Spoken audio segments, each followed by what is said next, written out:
Ini kawan-kawan ini dari jaringan perhutanan sosial se-Jawa. Ada dari gerakan masyarakat perhutanan sosial, ada dari pojok desa, ada dari AP2SI, ada dari Semut Ireng, ada dari Arupa. Ini kawan-kawan memang sebenarnya menjalankan kebijakan presiden dan masing-masing sudah melaporkan kemajuannya dan beberapa usulan-usulan yang presiden berjanji akan menindaklanjuti.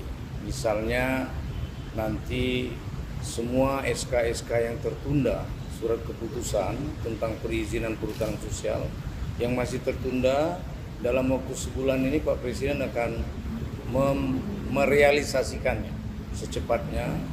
Kemudian juga beberapa kegiatan yang berkaitan dengan upaya-upaya kawan-kawan ingin menyelenggarakan selebrasi, ingin menyampaikan kepada Presiden kegiatannya, Presiden berjanji akan menghadiri. Saya kira ini poin-poin penting dari itu. Kemudian berkaitan dengan redistribusi lahan yang dari lahan negara atau dari eks perkebunan HGU yang sudah kadaluarsa itu juga akan segera diselesaikan oleh Bapak Presiden. Dan yang keempat berkaitan dengan Presiden mendukung usulan-usulan, apakah itu berkaitan dengan tadi ya upaya-upaya kawan-kawan AP2SI ingin menyelenggarakan satu pertemuan besar, kemudian juga ada usaha-usaha pertanian jeruk dan lain sebagainya yang sudah dikerjakan kawan pojok desa, dan juga kawan-kawan dari Gelora dari Semut Ireng juga akan Presiden memberikan apresiasi dan akan berusaha untuk menghadiri kegiatan. Demikian juga usulan-usulan dari Gema PS yang berkaitan dengan embung, Presiden berjanji akan merealisasikan 40 buah embung dalam waktu dekat dan jalan-jalan produksi. Saya kira ini sangat produktif, Presiden sangat apresiasi dan kami pun mengapresiasi Presiden atas kebijakan. Oke. Tadi sempat juga disebutkan kalau ada program yang dijalankan itu meningkatkan atau menurunkan tingkat kemiskinan dari masyarakat. Oh iya, jadi ini memang angka menarik sekali, bagus pertanyaannya. Itu berdasarkan riset-riset kita di beberapa daerah. Misalnya begini ya, sebelum ada perhutanan sosial, lahan garapan petani desa hutan itu hanya 0,083 hektar, sama dengan 830 meter persegi. Tapi setelah ada PS, mereka menerima SK dari kebijakan Presiden, itu naik 10 kali lipat penguasaan tanahnya, menjadi 8.400 rata-rata ya, 8.400 meter persegi.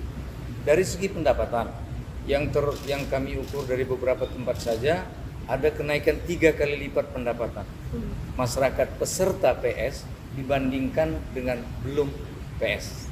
Saya kira ini sangat luar biasa. Dan ini real ya, kerja-kerja yang inisiatif masyarakat sendiri, tapi kebijakannya pemerintah. Dia bisa mengkapitalisasi modal sosial mereka untuk penambahan pendapatan mereka. Saya kira luar biasa. Terakhir mungkin Pak, harapannya ke depan karena adanya concern dari pemerintah terhadap program ini, mungkin ada ekspektasi lebih nggak terhadap pemerintah? Pasti rakyat itu ekspektasinya lebih. Karena presiden kita ini luar biasa, dia membuka ruang untuk rakyat itu luar biasa. Jadi ekspektasi kita yang paling dasar saja, segera keluarkan SK perizinan PS yang sudah diusulkan oleh kawan-kawan kami semua. Ekspektasi kita itu. Buatkan aturannya, dan mungkin tambahan sedikit, penting juga untuk dari sisi pemerintah memperkuat aturan untuk bisa bagaimana implementasi perhutanan sosial ini lebih baik. Contoh sederhana, misalkan ya, perpres yang ada itu jangan sampai dengan 2030, kalau saya target nawacita disebutkan sampai 2024, maka itu bisa dikejar sampai 2024. Atau bahkan paling vital juga bagaimana di level daerah begitu, provinsi juga bisa didorong kerjasamanya dalam menghadirkan peraturan-peraturan yang bagaimana bisa mendukung implementasi pasca izin dalam konteks perhutanan sosial di luar soal kendala atau kebutuhan kita untuk bisa SK-SK yang masih terhambat itu bisa dijalankan. Itu mungkin saya kira targetnya di akhir nanti 2024 itu untuk keseluruhan Jawa perhutanan sosialnya itu bisa diselesaikan karena kan jumlahnya tidak terlalu besar ya, antara 850 ribuan hektar. Jadi kalau bisa sebelum 2024 itu semua itu sudah selesai. Ekspektasi pertama itu.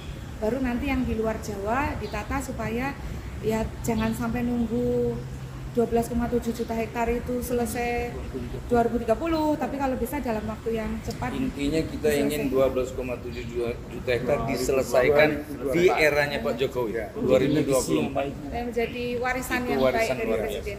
Saya kira itu. Sekaligus menambahkan Mungkin ada tambahan? tadi mengenai bentuk petani hutan itu jangan juga dibeda-bedakan. Mengenai pupuk bersubsidi, benih. Jadi secara angka jelas hutan menyumbang kesejahteraan. Jadi hutan memberikan pangan kepada negara ini. Dan petani-petani itu adalah petani mandiri. Artinya jangan dibeda-bedakan. Dan itu kami sudah laporkan semua. Jadi ada beberapa titik yang memang menjadi konsen, terutama tadi di Pagayam, itu di Kudus maupun Pati, terus beberapa di Jawa Timur, karena memang total di tahun ini petani Jawa Timur tidak mendapatkan akses untuk pupuk bersubsidi. Itu juga sudah kami sampaikan semuanya. Mungkin itu yang sudah saya Tadi sampaikan. ada yang terkait perumahan dalam kawasan, permukiman dalam kawasan juga yang baru pada era Pak Jokowi ini bisa diselesaikan setelah puluhan tahun ya, dari tahun 30, dari tahun 40, dari tahun 60 gitu bisa diselesaikan. Dan tadi kita sudah menghitung timeline-nya dan Presiden menjanjikan akan melakukan percepatan proses supaya bisa selesai sebagian besarnya di tahun 2023 itu sudah ada yang bisa diselesaikan. Saya kira itu. Terima kasih banyak. Cukup. Baik.